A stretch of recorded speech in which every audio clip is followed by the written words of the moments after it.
C'est ça le problème. C'est ça le problème de ce putain de club. Mais je le savais. Je le savais. Ils étaient qu'à 2 matchs. 2 matchs de permettre à ce supporter. Attendez, carrément, je vais zoomer dessus. À ce supporter d'enfin raser ses cheveux, les gars. Il attend seulement 5 victoires de la part de son club. 5 victoires d'affilée pour un club comme Manchester United. Bientôt, quand il va partir au stade, ça ressemblera à ça. C'est une dinguerie. Et dites-vous, la famille, Manchester United s'en sort hyper bien. Ah oui, non, oui. Ils ont failli perdre le match, c'est moi qui vous le dis. Et en plus, dans le jeu, ils étaient pas fameux. C'était pauvre, offensivement. Oui. Mais les gars, Murillo, voilà qu'il est trop fort. Les gars, mais c'est quoi ce défenseur agressif? Il est teigneux. Voilà, il ne lâche rien sur le terrain. Mais après, c'est dommage pour Manchester United, mais c'est pas non plus une mauvaise opération parce que Nottingham Forest, ça reste quand même une équipe qui joue assez bien. L'équipe qui fait la bonne opération, ça reste Arsenal. Arsenal, victoire 2-0. Ce qui leur permet de conforter encore plus leur première position. Donc Arsenal va probablement gagner le titre cette année. Qui sait? Ça faisait si longtemps. C'était un canon inoffensif. Les gars, vous imaginez Arsenal premier du classement. Arsenal pouvoir gagner la première ligue. C'est quand même lunaire, hein. Bah, c'est en vrai. C'est à toi. Montre-moi bien, alhamdoulilah. On vous avait dit de lui laisser du temps ou pas?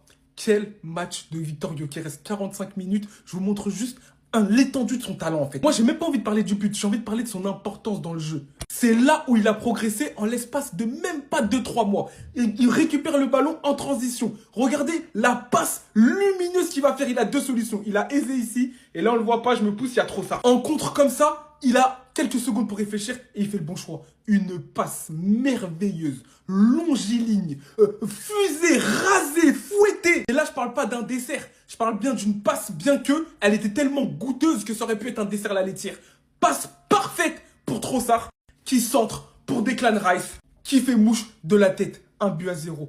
Tous ceux qui ont mal parlé de Gyökeres, tous ceux qui ont mal parlé de Gyökeres, vous êtes là. Vous êtes là. Et on l'a vu, hein. Il est sorti. On a vu la différence. Offensivement, il n'y avait plus rien. On n'a fait que de défendre en seconde période. Il est sorti, il n'y avait plus de mouvement. On a perdu le point de fixation en attaque. Et maintenant, on commence à pouvoir s'appuyer sur lui. Remise. Sinon, j'ai parlé beaucoup de Victor Gyökeres, mais on est obligé de parler des coups de pied arrêtés. 12 de nos buts sur 17 ont été marqués sur coup de pied arrêté. Regardez, j'ai snappé en direct. Je savais qu'il allait y avoir un but sur corner. Je l'ai snappé en direct. Allez voir sur Snap. Mais il faut remercier les travaux de ce monsieur, Nicolas Jauvert. Mais au-delà de ça, il y a un joueur dont on ne parle pas beaucoup dans les meilleurs milieux de terrain, mais je te jure qu'il s'assoit avec Pedri et Vitinha. Et je le dis haut et fort. Et ce monsieur s'appelle tout simplement Declan Rice. Aucun milieu de terrain ne fait mieux en termes de création d'occasion. Et au-delà de ça, il est bon défensivement, dans son activité. Quel joueur en fait? Mais j'en parlerai dans une autre vidéo. Mais merci de mettre du respect sur Declan Rice. Victoire, comme d'habitude, équilibrée, bonne première mi-temps, deuxième période. On a préféré défendre, voilà. On prend les points, c'est le plus important. Maintenant, on va regarder les hops se déchirer. C'est tout. Voilà, c'est tout en fait. Merci. Mais comment vous faites les supporters du Paris Saint-Germain? Heureusement que je suis pas à votre place. Parce que de jouer contre des bus renforcés quasiment toutes les semaines en Ligue 1, mais ça doit être pesant. Dès la 8e minute, quand j'ai vu ça, 96%, 4%, je dis non. 4%, ça, c'est le pourcentage de téléphone de ma batterie. C'est pas possible que ce soit la possession de balle. Je crois que si j'étais supporter du Paris Saint-Germain, j'aurais pris un marteau, je serais allé sur le bus de Nice, j'aurais cassé les vitres. Juste par frustration, en fait. Mais si Nice a fait l'exploit de conserver ce score, parce que c'est un exploit à ce niveau-là, faut remercier Van Diouf. Il est venu sans coin, sans tailler sa barbe, un peu comme moi. Il avait rien à perdre, en fait. Il était sur tous les ballons. Mais à un moment donné, faut parler de quelqu'un. Barcola, bon sang de bonsoir. Quand t'as un bloc regroupé comme ça, devant toi, tu ne dois pas manquer ce genre d'occasion. Et en plus de la sorte, il y en a, ils ont dit bois du lait. Moi, je dis non, mange du type, frappe dans le ballon. Non, je sais pas en fait, à un moment donné, il faut dire les termes. Parce qu'on est tous unanimes pour dire que Barcola avec de la finition, comme à l'époque on disait Dembélé, c'est avec de la finition, c'est ballon d'or, mais Barcola avec de la finition, c'est pas loin d'être ça. Ballon d'or peut-être pas, mais en tout cas, ça se bat pour la place des meilleurs ailiers au monde. Mais cette finition, elle te fait trop de tort. Et là, tu as trop causé de tort au Paris Saint-Germain parce que pendant plus de 90 minutes, jouer face à ça, c'est compliqué. Et quand tu as quelques occasions que tu arrives à te créer, faut les saisir. Rentre à la place de Barcola, qui est décisif sur le corner, même si c'est Kvara qui la pousse. Vous savez déjà, hein, Gonzalo Ramos, quand il rentre, c'est R9. Obligé, il marque, c'est trop.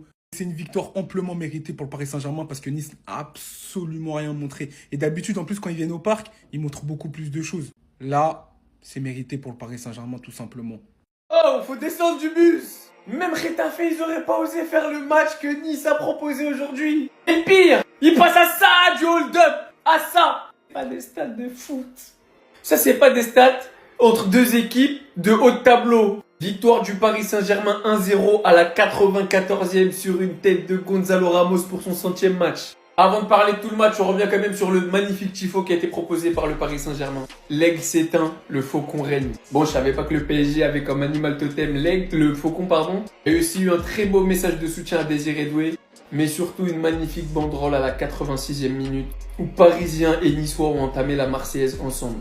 Entre ultras, c'est la rivalité. Pour les attentats, la solidarité. On n'oublie pas. 29 octobre 2020. Mais je suis obligé de revenir sur ce match. Dites-vous qu'à la 8e, Nice n'avait eu que 4% de possession de balle. On vous dit, ils ont posé un bus. À la fin, j'étais presque triste. Tellement ça défendait bien, tellement ça défendait fort, tellement ça défendait dur. Je vous dis, je déteste ce style de jeu. C'était tellement un exploit de prendre le point au parc. Mais quand des petites équipes de bas de tableau, qui n'ont pas de budget, viennent jouer le bus avec leurs moyens, ils savent qu'ils n'ont pas réellement la capacité de taper le PSG, vas-y. J'aime pas, mais vas-y.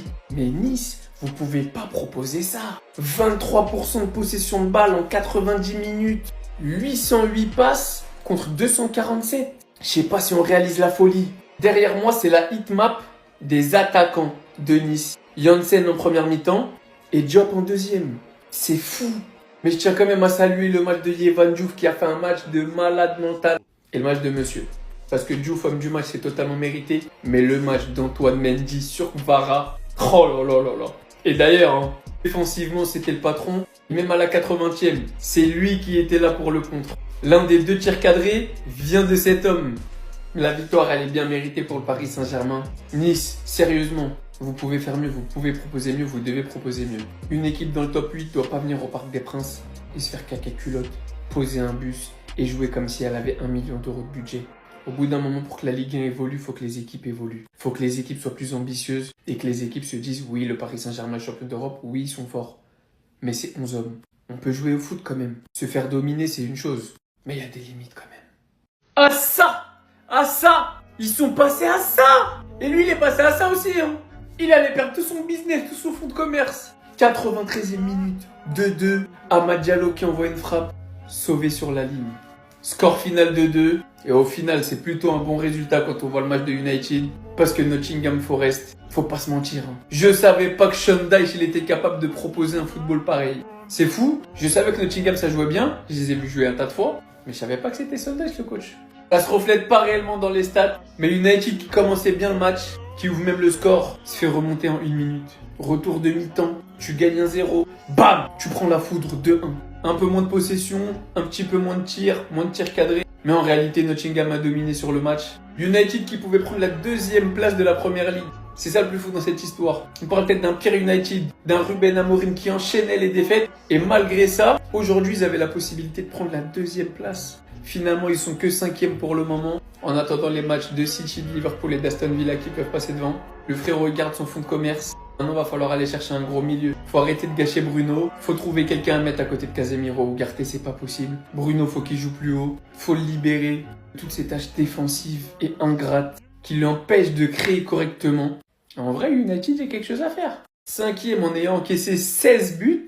Si cet hiver, il y a un petit mercato sympa qui se passe, il y a un monde où United peut retrouver la Ligue des Champions. Il y a un monde.